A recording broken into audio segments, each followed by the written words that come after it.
자, 오늘 이제 광야에서 함께 벌써 세 번째 시리즈를 맞이하고 있습니다. 첫 번째 말씀 혹시 제목이라도 기억을 하시나요?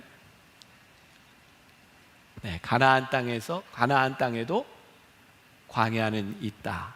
네, 뭐 이제는 놀라지도 않습니다. 뭐 어제나 오늘이나 표정이 다 그랬어요. 네, 두 번째 광야에서 흘리는 눈물에 대해서 말씀을 나누었죠. 자, 첫째 주의 주인공이 누구였죠?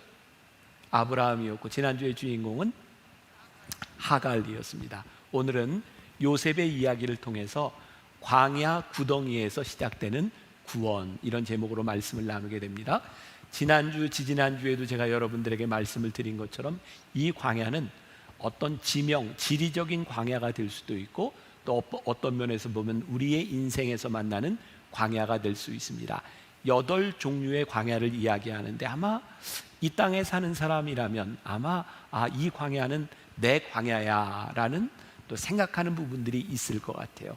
그 광야에서 하나님이 어떻게 역사하시는지 우리들의 삶에, 우리들의 신앙에 잘 적용할 수 있으면 좋겠습니다.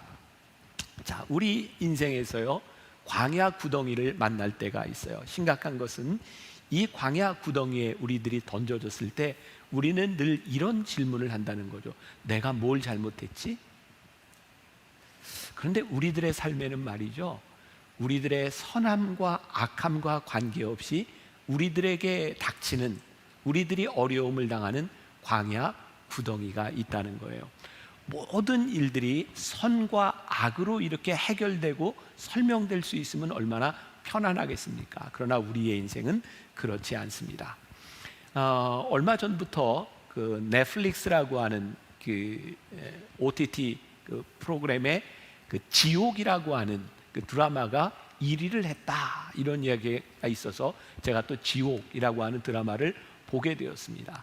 그리고 언젠가 한번 우리 교인들과 이 드라마를 가지고 설교를 좀 해야 되겠다. 모르겠어요.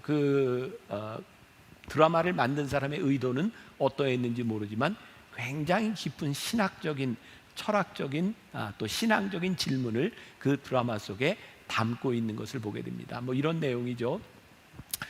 천사가 갑자기 누구에게 나타나서 그의 죽음의 날짜를 고지합니다. 그럼 그날 그 시간이 되면 악마가 와서 그 사람을 지옥으로 데려가는 거죠.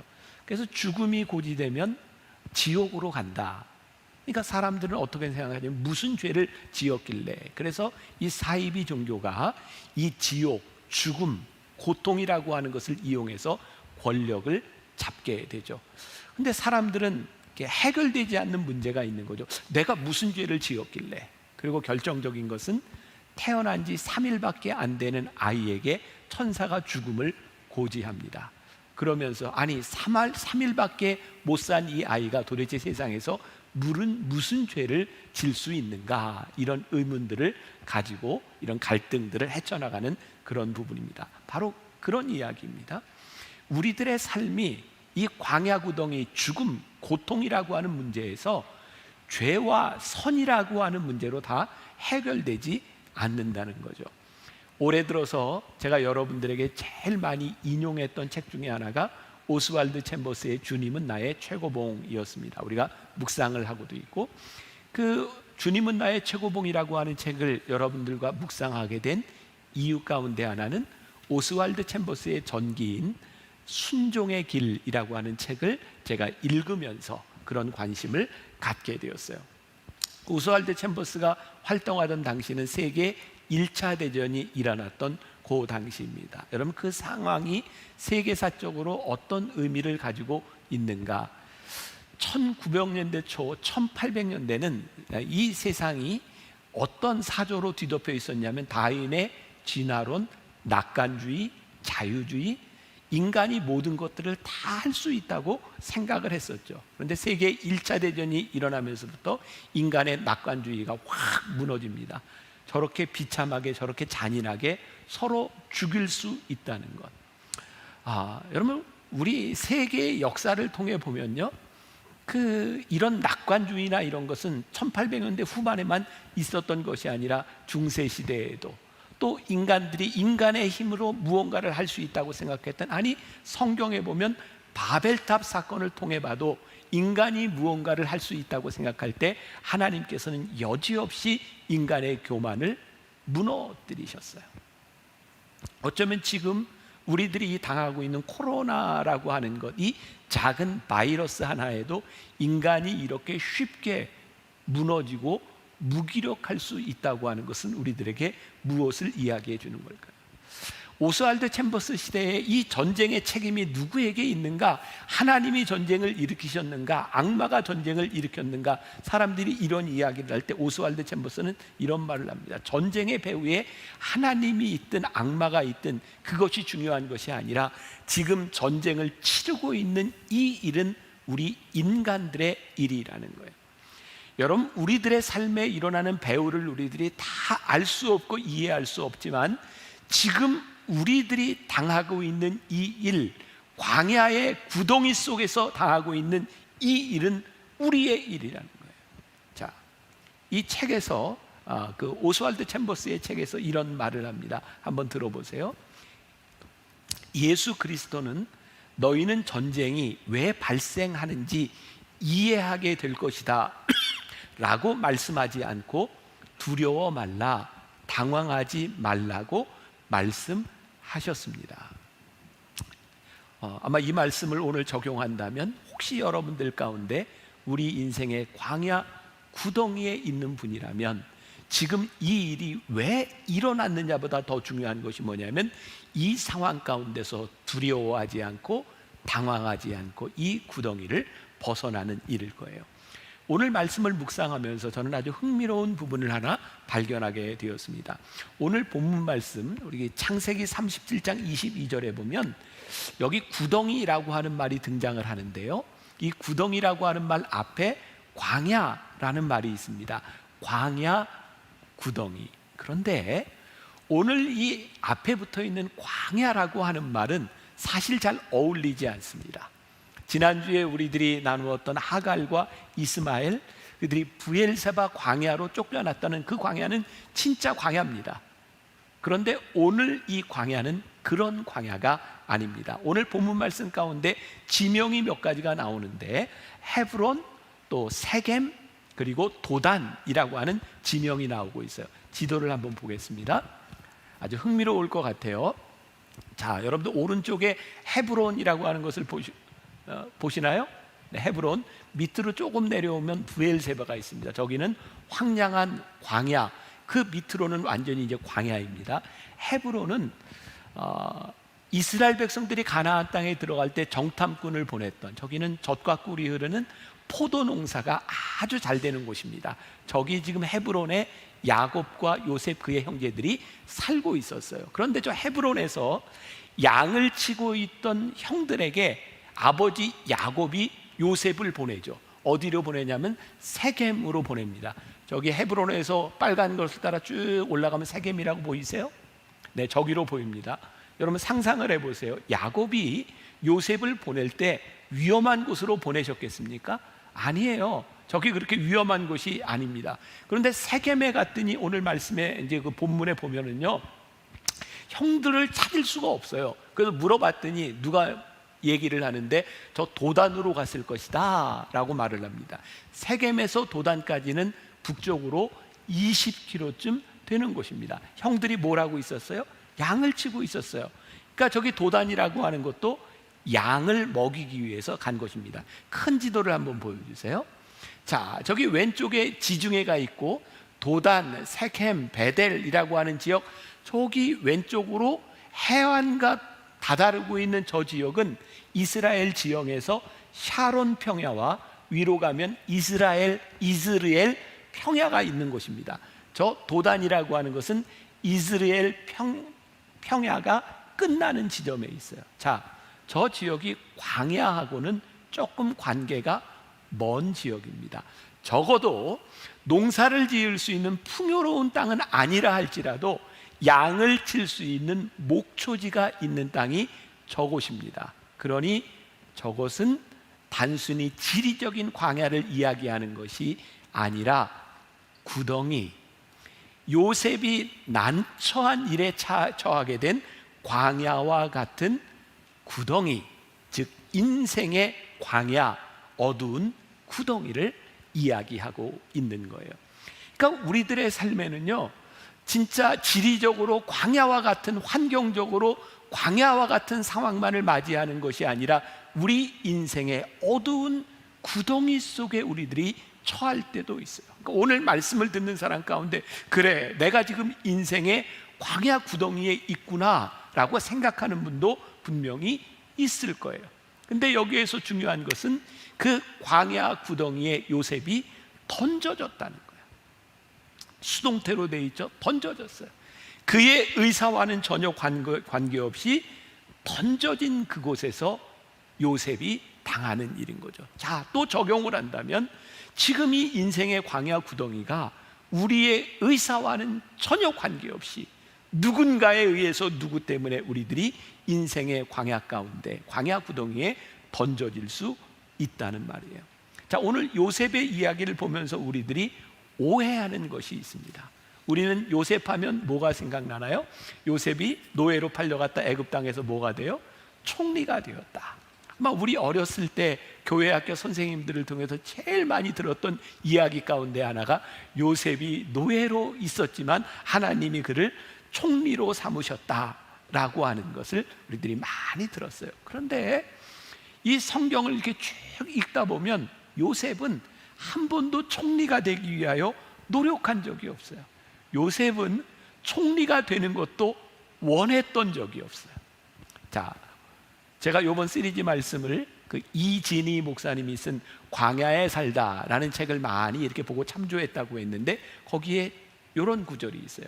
제가 조금 읽어드릴게요. 사실 요셉 이야기는 꿈, 성공, 형통과는 별다른 관계가 없다. 요셉이 꿈을 꾸었는가? 아니면 하나님이 그에게 꿈을 주셨는가? 요셉이 노력해서 인생의 정상의 자리에 올랐는가? 아니면 하나님이 그 자리에 올라가게 하셨는가? 요셉이 형통한 자가 되어 잘 먹고 잘 살았는가? 아니면 하나님이 당신의 구원 계획을 이루기 위해 요셉으로 하여금 애굽의 총리가 되게 하셨는가? 자, 오늘 본문 창세기 37장 18절부터 20절 말씀을 우리가 다시 한번 보겠습니다. 자, 같이 읽습니다. 자, 시작. 요셉이 그들에게 가까이 오기 전에 그들이 요셉을 멀리서 보고 죽이기를 꾀하여 서로 이르되 꿈꾸는 자가 오는도다. 자, 그를 죽여 한 구덩이에 던지고 우리가 말하기를 악한 짐승이 그를 잡아먹었다 하자. 그의 꿈이 어떻게 되는지를 우리가 볼 것이니라 하는지라. 자, 지금 일이 진행되고 있는데 요셉의 의지와는 전혀 무관하게 지금 일이 진행되고 있어요. 요셉의 형들은 꿈꾸는 요셉이 미웠어요. 그래서 요셉의 꿈이 얼마나 허망한가, 허황된 것인가를 보여주기 위해서 그를 죽이려고 하죠. 그래서 구덩이에 던져 넣었지만 다행히 그의 장형, 큰형 루벤이 만류하고 그리고 요셉의 목숨을 빼앗지는 않습니다. 그런데 요셉은 그 광야 구덩이에서 건져내져서 진짜 광야로 들어갑니다. 어떻게? 애굽 땅에 노예로 팔려가게 된 것이죠. 요셉은 아버지와 함께 살았으면 채색 옷을 입고 노예를 부리는 삶을 살 사람이었습니다. 그런데 노예가 되어버린 거예요. 그는 인생의 광야 구덩이로 들어갔고, 중요한 것은 이제 노예가 되는 순간 그를 자기 자신이 구할 수는 없는 신세가 되었다는 거죠. 그리고 우리가 잘 아는 것처럼 그가 애굽에 노예로 팔려갔을 때 그가 주인 보디발의 집에서 잘했어요. 그래서 보디발 장군의 인정을 받고 전체 집안 사물을 다 감당하는 일을 하게 되죠. 그런데 거기서 보디발의 아내가 요셉을 유혹해요. 돌아가신 김우영 목사님은 이 부분을 아주 실감나게 잘 설명을 해주셨었는데 어떻게 얘기했냐면 그 보디발의 아내가 요셉씨 요셉씨 하면서 이렇게 유혹을 했다고, 유혹을 했어요. 그런데 요셉이 그 유혹 가운데서 하나님 앞에 죄를 짓지 않으려고 유혹을 뿌리치죠. 여러분, 그 유대 랍비들 전승에 의하면 이 부분을 이렇게 설명하고 있는데, 요셉이 그 유혹을 뿌리치고 옷을 벗어놓고 나갔는데 그 보디발의 아내가 자존심이 상했어요. 화가 났어요. 그래서 요셉이 나를 겁탈하려고 했다 근데 보디발 장군이 와서 그 옷을 보니까 옷이 뒤에가 찢겨져 있는 거예요. 그래서 보디발 장군은 그걸 보자마자 알았다는 거죠. 만일 요셉이 겁탈하려고 했다면 옷을 앞부분부터 찢었을 텐데 뒤가 찢겨졌다고 하는 이야기는 그의 아내가 도망가는 요셉을 잡았구나. 그런데 그것을 알매도 불구하고 너무 창피스럽고 수치스러운 일이었기 때문에 요셉을 옥에 가뒀다라고 되어 있어요. 자, 노예로 팔려간 것만도 진짜 인생의 그 광야 구덩이에 들어간 일인데 하나님 앞에 득죄하지 않으려고 유혹을 뿌리쳤을 때 요셉은 또 다른 광야로 들어가게 돼요. 근데 참 신기하죠? 하나님이 광야 구덩이로 들어갈 때마다 요셉을 구해주세요. 또 구해주세요. 우리가 깨닫게 되는 게 있죠. 아, 요셉이 광야 구덩이에 들어갔지만 그의 삶에는 하나님의 인도하심이 있었구나라는 것을 깨닫게 되죠. 자, 또 여러분들이 내년도에 저와 함께 성경을 정독하면서 성경 통독을 하면 앞으로 신앙생활하면서 이 설교를 들을 때 참 유익하겠다라는 생각이 들어요. 창세기에 나오는 요셉의 이야기는 창세기 37장부터 나와요. 어디까지 나오냐면 창세기 마지막에 50장까지. 그러니까 37장부터 50장까지니까 거의 14장에 걸쳐서 요셉의 이야기가 나오고 있는 거예요. 족장들의 얘기 창세기 12장부터 아브라함, 그의 아들 이삭, 그의 아들 야곱, 또 요셉. 네. 아는데 얘기를 안 하는 거죠. 코로나 때문에 침튈까봐. 네. 이렇게 이야기들이 쭉 진행이 되고 14장에 걸쳐서요. 그런데 요셉이 이 총리가 되고 난 다음의 이야기가요 거의 9장에 걸쳐서 있어요. 자, 우리는 요셉하면 총리의 이야기에서 끝나요. 왜냐하면 우리는 요셉이 총리가 된 성공 스토리에 관심이 있기 때문이죠. 그런데 진짜 성경을 보니까 요셉이 총리가 된 다음 9장에 걸쳐서 이야기가 나오고 있다고 하는 것은 요셉에 대한 말씀의 주제가 총리가 아니라 하나님께서 요셉을 총리로 삼으셔서 어떻게 구원 사역을 펼쳐가시고 있는가, 하나님의 계획에 대한 이야기가 요셉의 이야기의 초점이라는 것이죠. 우리가 요셉의 이야기를 오해하고 있는 것은 우리가 너무나 하나님을 믿으면서 우리의 신앙 가운데서 성공에 초점을 맞추고 있지 하나님의 뜻이 무엇인지를 별로 보려고 하지 않는다는 것이에요. 요셉의 이야기를 보면서 우리 꿈의 성취가 아니라 하나님의 언약의 성취를 볼 수 있을 때 우리들이 성경을 올바로 이해하게 되는 것입니다. 요셉은 자신의 노력으로 총리가 된 것이 아니라 하나님이 계획을 이루시기 위해서 요셉을 총리의 자리에 옮겨 놓으셨어요. 요셉은 그의 노력으로 성공한 사람이 아니라 하나님의 뜻 가운데 그는 성공하도록 되어 있는 사람이었어요. 그의 삶 속에 계속해서 형통이라고 하는 말이 등장하죠. 요셉에게는 형통이라는 말이 수식어처럼 따라다니고 있어요. 그런데 아무리 봐도 이 형통이라고 하는 말은 우리가 생각하는 성공하고는 조금 거리가 멀어요. 요셉이 언제 형통했어요? 노예로 팔려갔을 때. 요셉이 언제 형통했어요? 억울하게 감옥에 갇혔을 때. 우리가 생각하는 형통과 요셉의 형통은 조금 다른 것이죠. 이 형통이라고 하는 말의 히브리어가요 찰라흐라는 말이에요. 저는 히브리어를 잘 몰라요. 책에 나오는 이야기입니다. 형통이라고 하는 히브리어 말이 찰라흐라고 하는 말인데 이게 무슨 뜻을 가지고 있냐면 밟고 건너가다, 산을 넘어가다, 강을 건너가고 앞으로 나아가고 장애물을 극복하고 돌진하다. 이게 형통이라는 뜻을 가지고 있는 거예요. 세상은 형통을 어떻게 이해하죠? 강도 없고 산도 없고 아무 문제가 없는 것을 형통이라고 생각하는데 성경은 형통을 뭐라고 이야기하냐면 구덩이도 넘고 유혹도 이기고 감옥도 살아내는 것을 형통이라고 말씀하고 있는 거예요. 오늘 우리가 성경적으로 형통을 잘 이해하는 것도 굉장히 중요한 일이고요. 자, 오늘 말씀의 제목이 뭐냐면 광야 구덩이에서 시작되는 구원이에요. 자, 요셉의 이야기 가운데 그의 광야 구덩이에서 어떻게 잘 되고 있는지를 창세기 50장 20절, 아마 요셉 이야기의 주제 결론일 것 같아요. 창세기 50장 20절 말씀 우리 같이 보겠습니다. 50장 20절 같이 봅니다. 시작. 당신들은 나를 해하려 하였으나 하나님은 그것을 선으로 바꾸사 오늘과 같이 많은 백성의 생명을 구원하게 하시려 하셨나니. 요셉의 삶이 평탄하지 않았고 광야 구덩이를 만나게 된 일이 우연한 일이 아니라 하나님께서 이스라엘 백성을 구원하시기 위하여 요셉을 광야의 구덩이로 인도하셨다는 말씀이에요. 제가 개인적으로 굉장히 좋아하는 말씀 로마서 8장 28절, 롬8 28, 이 말씀을 보고 읽을까요? 같이 외워볼까요? 네, 같이 볼게요. 네, 자, 같이 한번 보겠습니다. 시작.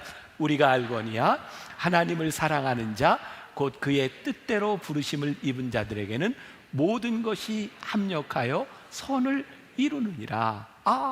그러면서 이런 생각을 했어요. 우리가 흔히 쓰는 말 중에 만사형통이라고 하는 말을 쓰는데 요 말보다는 성경적으로 만사협통이라는 말이 좋겠다. 광야 구덩이 속에서 구원의 역사가 시작된 것은 광야의 시절을 지나고 나서야 환하게 보이는 거예요. 그 광야 구덩이 가운데는 보이지 않아요. 그런데요, 하나님이 이 일을 통하여 합력하여 선을 이루고 계시는구나, 그 광야를 지나면서 보게 되는 거예요. 아마 여기 있는 여러분들 가운데서 요셉과 같이 파란만장한 삶을 겪을 사람이 얼마나 될까요? 그러나 분명한 것은 우리의 인생에 광야 구덩이가 있다는 거예요. 오늘 말씀을 우리들이 들으면서 광야 구덩이에서 시작되는 구원에 대한 말씀을 들으면서 우리들이 가져야 되는 것은 광야 구덩이 속에서 믿음의 눈, 믿음의 센스가 필요하다는 거예요. 하나님께서 이 일을 통하여 어떻게 합력하여 선을 이루실지 우리들의 삶에 이 간증이 필요하다는 거예요. 그래서 광야 구덩이를 만날 때 거기서 절망하는 것이 아니라 하나님을 사랑하는 자 곧 그 뜻대로 부르심을 입은 자들에게는 합력하여 선을 이루게 하신다고 하는 믿음의 기대를 가지고 우리의 인생을 보아야 되는 거죠. 제가요 오래전이죠, 우리 교회에서 우리 교인들과 함께 백두티디 일기를 인도하러 저기 연변 지역에 갈 때 있는, 벌써 20년이 지난 것 같아요. 그때 같이 갔던 사람들이 꽤 많은데 그때 그 봉사하러 팀 멤버로 100명 정도가 갔으니까, 그리고 그 준비를 하는데 돈이 한 1억 가까이 들었어요. 그러니까 굉장히 저희들이 열심히 준비해서 1월 달에 백두티디 일기를 하기 위해서 연변으로 가기 위해서 우리 교회에 다 모였습니다. 버스를 타고 공항으로 가려고. 그런데 가려고 하는데 중국에서 연락이 왔어요. 비행기가 뜨지 않습니다. 왜냐하면 그 당시에 연변 지역에 100년 만에 폭설이 내렸어요. 그런데 저희 팀들은 별로 걱정이 안 됐어요. 이거 우리가 뭐 놀러 가는 것도 아니고 하나님이 일 하러 가는데 하나님이 알아서 하시겠지 뭐. 근데 진짜로 조금 있다가 비행기가 뜬다는 연락이 왔어요. 저희가 이제 장춘으로 가게 된 거예요. 장춘에 갔는데 거기에서 비행기를 타고 연변으로 가야 되는데 문제는 철도도 도로도 비행기도 완전히 올 스톱이 됐어요. 100년 만에 폭설이 온 거예요. 근데 진짜 우리 팀들이요 별로 걱정을 하지 않았어요. 그래서 장춘에서 하루를 지나는 동안 밤에 갔더니 그 장춘에서 얼음으로 만든 빙등제도 하고 실컷 구경하고 그 다음 날이 됐는데 문제는 그때까지도 비행기와 철도와 도로가 열리지 않는 거예요. 그제서야 걱정이 되기 시작. 큰일 났다. 이제 하루 이틀만 지나면 이거 아무것도 못하고, 저희가 연변 지역에 중국 공산당 간부 별장을 빌렸었거든요. 이왕이면 호랑이굴이 안전하다. 그래서 그렇게 준비하고 있었는데 아무것도 할 수 없는 상황이 된 거예요. 그래서 진짜 그때 열심히 기도하기 시작했어요. 하나님 도와주세요. 그래서 호텔에서 통성 기도를 하고 이러는데 연락이 왔어요. 눈을 다 치워서 비행기 항공 길이 열렸다. 그래서 우리가 공항에 간 거예요. 갔는데 문제는 우리만 비행기를 못한 게 아니라 그 앞에 수많은 사람들이 비행기를 못 탔기 때문에 기다리고 있는데 우리가 탈지 못할지도 모르는 상황이 된 거예요. 이제 이날 밤이 지나가면 예약이나 모든 게 다 어그러지는 상황이 된 거예요. 그런데 밤 12시에 비행기를 탔어요. 그러니까 12시 넘어서 1시 가까이 돼서 연병공항에 도착했는데 뭐 아무도 없고 눈만 있어요. 무지무지하게 추웠어요. 근데 거기 있는 목사님이 와서 우리를 안내해서 버스에, 트럭에 모든 짐을 싣고 연변 이제 시내를 쫙 가로질러서 저기 이제 도문에 있는, 이제 지금은 뭐 안 하니까 얘기해도 그때는 비밀이었는데, 그 도문에 있는 그 중국 공산당 간부 별장으로 쫙 가는데 그 눈길에 얼마나 힘들게 갔는지 몰라요. 근데 버스 안에서요, 그 목사님이 이야기하는 거예요. 사실 지금까지 이 영성훈련을 하려고 연변에서 정말 많은 시도를 했지만 모든 팀들이 와서 다 공안에 들켜서 다 실패했다는 거예요. 그러면서 하는 이야기가 100년 만에 폭설이 와서 지금 이 연변 시내를 가로질러 가는데 공안이 한 명도 안 나왔다는 거예요. 아니, 그런 얘기를 미리 했으면 우리가 안 오지, 안 왔을 텐데 세상에. 그래서 100년 만에 폭설이 와서 공안이 한 명도 안 나와서 거기에서 무사히 TD를 마치고, 그리고 몇 년 동안 계속 그 백두 TD를 하게 됐어요. 제가 이 간증을 교인들과 함께 참 많이 나눴어요. 100년 만에 폭설이라고 하는 것이 우리를 구덩이 속에 넣었는데 그것 때문에 우리는 못하리라고 생각했는데 그 구덩이를 통해서 하나님께서 모든 공안들을 다 숨어 있게 하시고, 아니 길거리로 나오지 못하게 하시고 하나님께서 이 일을 이루셨어. 그러니까 우리가 영성훈련을 할 수 있었던 그 이유 가운데 하나는 우리가 광야 구덩이를 만나지 않았다면 절대로 일어날 수 없는 일들이 일어났다는 거예요.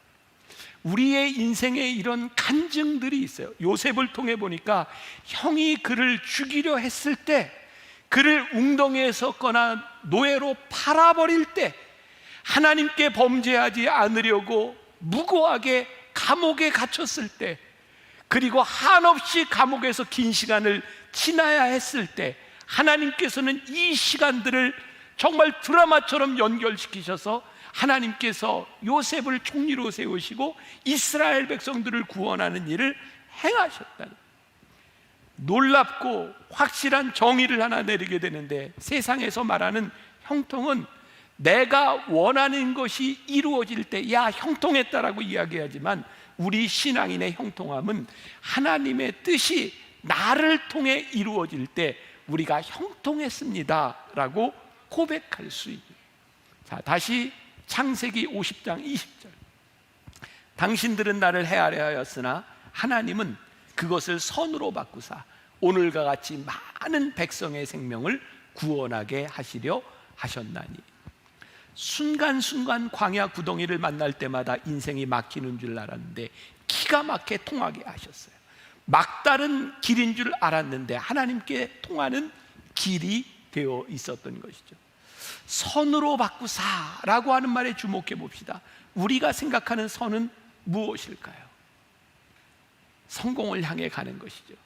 근데 하나님께서 말씀하시는 선은 무엇이냐면 하나님의 뜻을 이루어 가시는 것을 선이라고 말씀하고 있어요.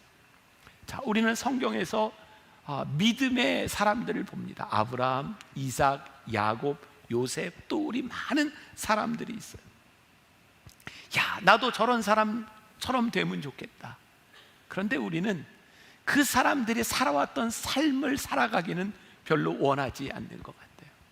그들의 삶이 그렇게 쉽지 않았어요. 모두가 광야 구덩이를 지나간 사람이었어요. 그런데 그 안에서 형통함을 경험했던 사람들이죠. 저는 로마서 8장 28절 말씀을 굉장히 좋아하는데 그 뒤에 있는 로마서 8장 32절부터 35절까지의 말씀은 더 좋아요. 자, 32절에 이런 말씀이 있어요. 자기 아들을 아끼지 아니하시고 모든 사람을 위하여 내주신 이가 어찌 그 아들과 함께 모든 것을 우리에게 주시지 아니하겠느냐. 35절, 누가 우리를 그리스도의 사랑에서 끊으리요? 환난이나 곤고나 박해나 기근이나 적신이나 위험이나 칼이랴. 하나님이 우리를 얼마나 사랑하시는지 그 아들을 아낌없이 우리들에게 주신 분인데, 그 하나님의 사랑에서 누구도 우리를 끊을 수 없다. 환난이나 곤고나 박해나 기근이나 적신이나 위험이나 칼이 우리들에게 다가올 때 그 사랑에서 우리를 끊을 수 없다.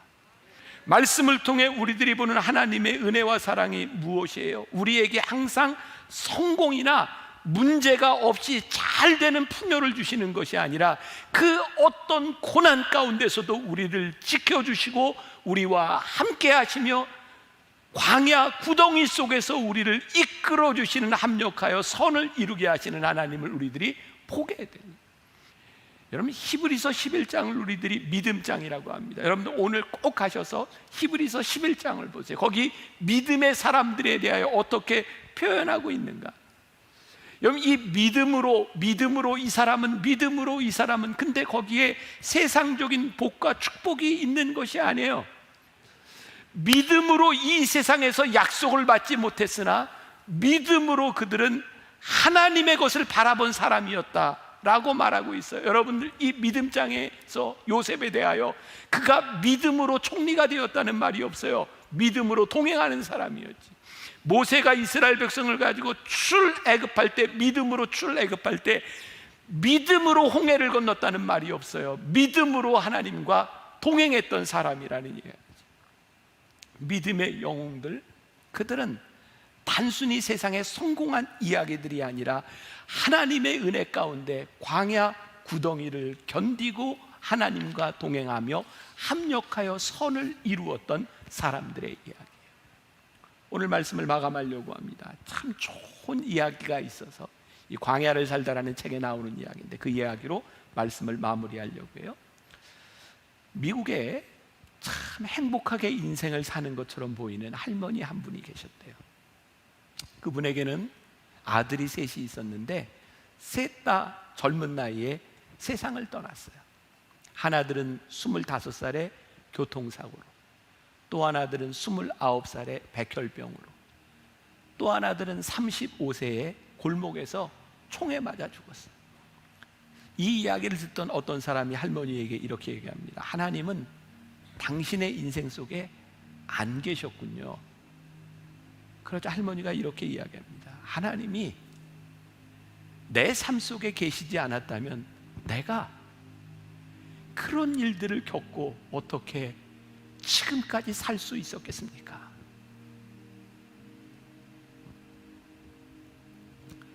누군가 광야 구덩이에 있는 우리를 바라보면서 세상 사람들이 네가 믿는 하나님이 어디 있냐고, 당신의 인생에는 하나님이 계시지 않았군요 라고 말을 할 때 우리는 이렇게 대답할 수 있어야 돼요.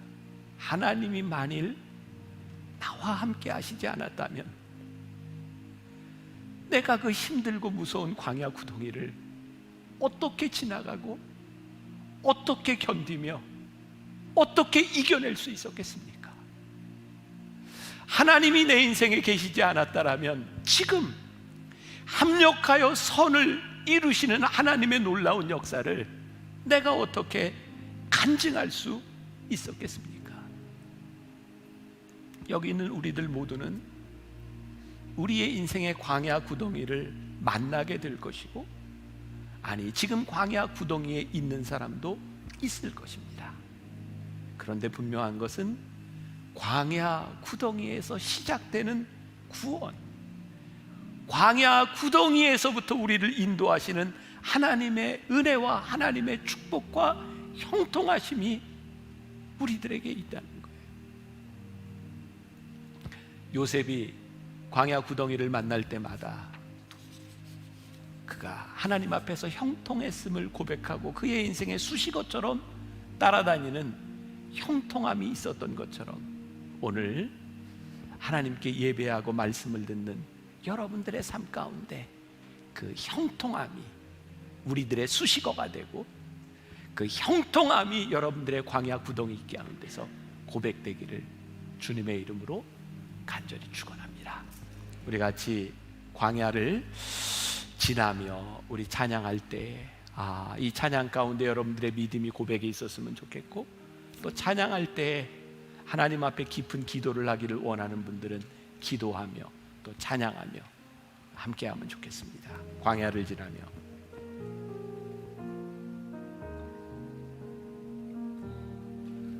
왜 나를 깊은 어둠 속에 홀로 두시는지, 어두운 밤 왜 그리 길었는지, 나를 고독하게 나를 낮아지게 세상 어디도 기댈 곳이 없게 하셨네.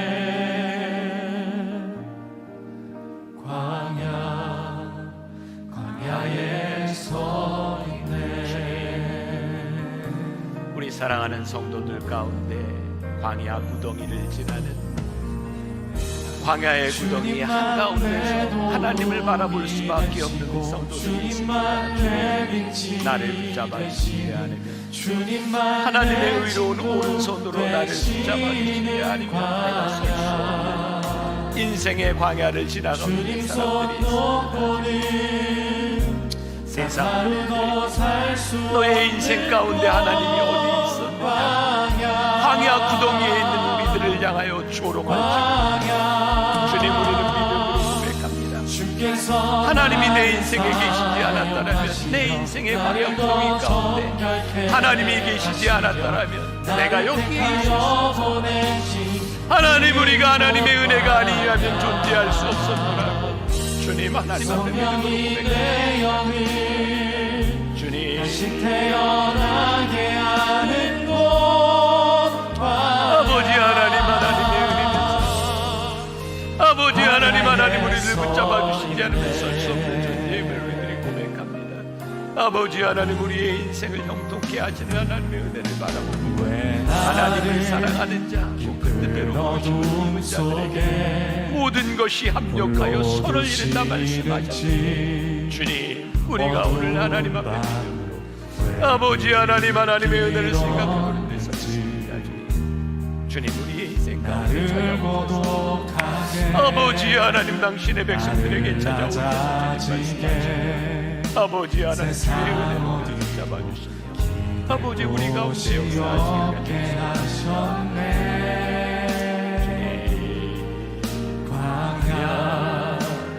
광야에 서 있네.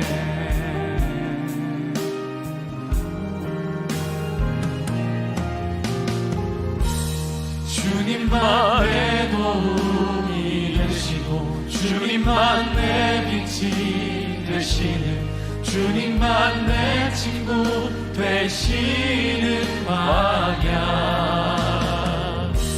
주님 손 놓고는 단 하루도 살 수 없는 곳, 광야.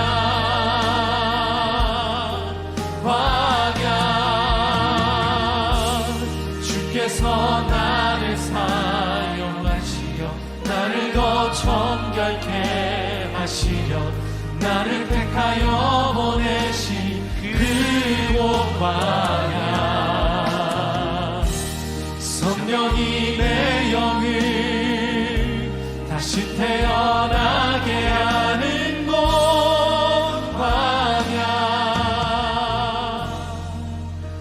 광야에 서 있네. 하나님, 우리의 인생의 광야의 구덩이를 만날 때마다 우리는 하나님께 이렇게 묻습니다. 하나님, 제가 무엇을 잘못했습니까?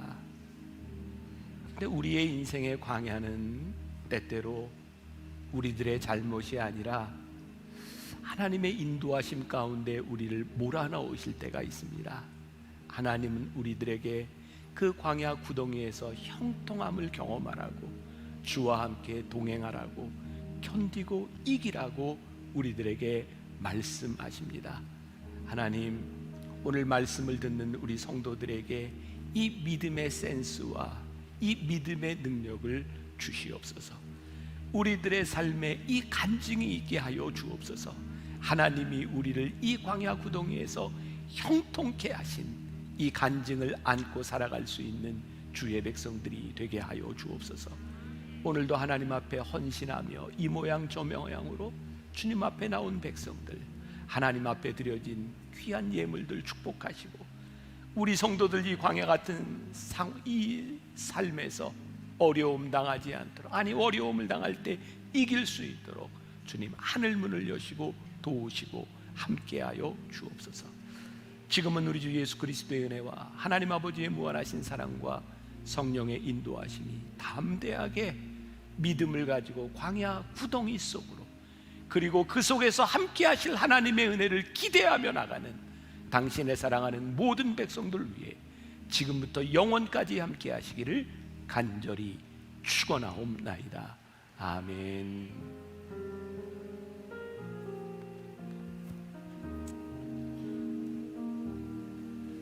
왜 나를 깊은 어둠 속에 홀로 두시는지, 어두운 밤 왜 그리 길었는지,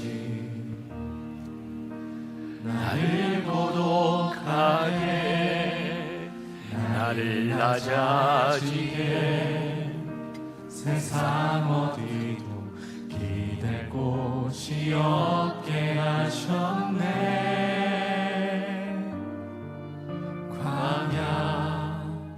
광야에 서 있네.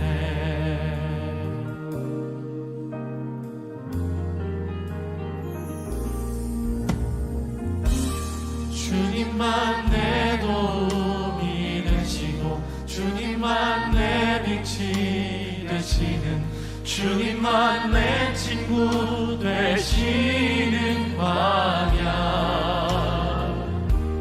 주님 손 놓고는 단 하루도 살 수 없는 곳 광야.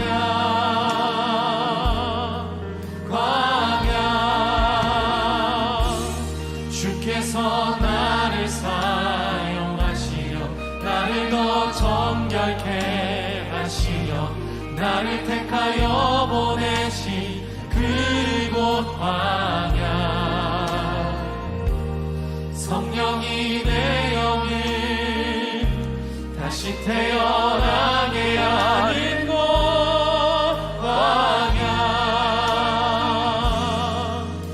광야에 서 있네.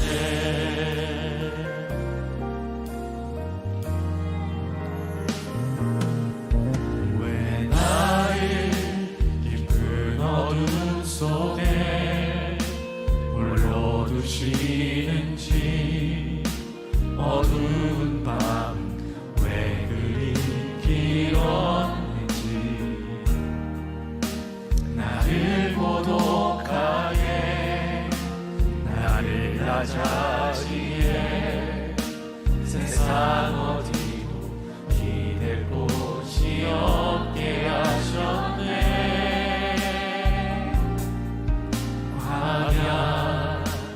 광야에 서 있네.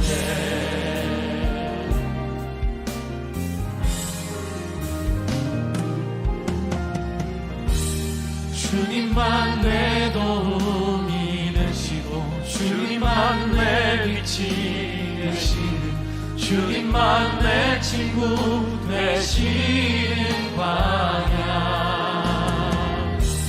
주님 손 놓고는 단 하루도 살 수 없는 곳 광야.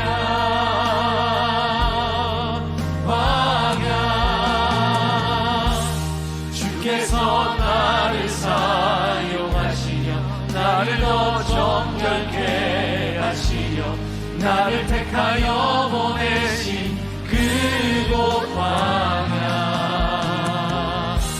성령이 내 영을 다시 태어나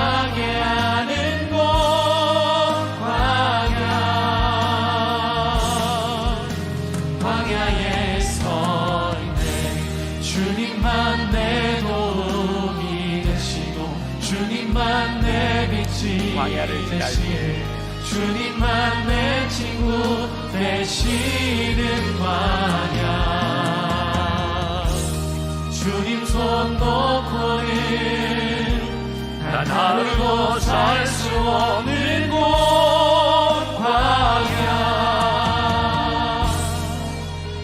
광야에 서 있네.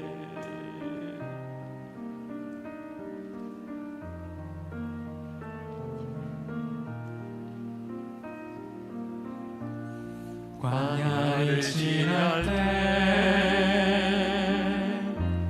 시험을 당할 때 어려운 순간에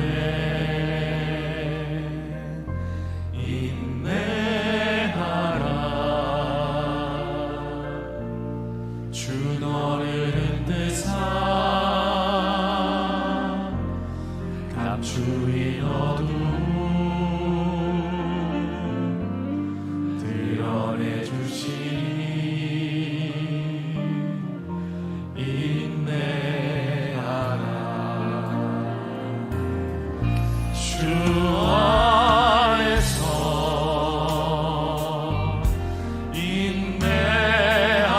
인내하라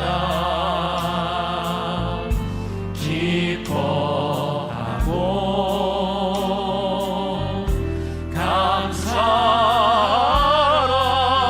감사하라 주의 방패 되사 그 선하심으로 늘 함께 하시며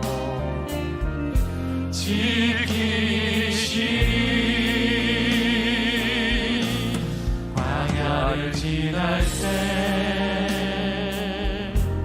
시험을 당할 때 어려운 순간에 감사하라 모든 일 합하여 선을 이루시며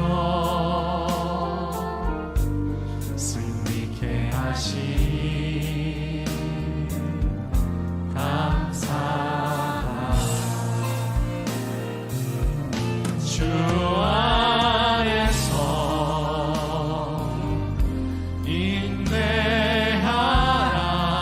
인내하라 기뻐하고 감사하라 주의 방패 되사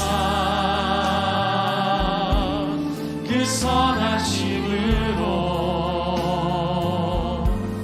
늘 함께 하시며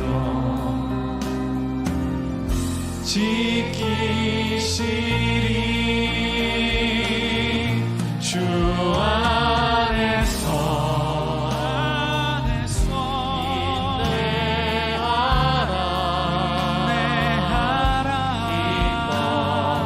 기뻐하고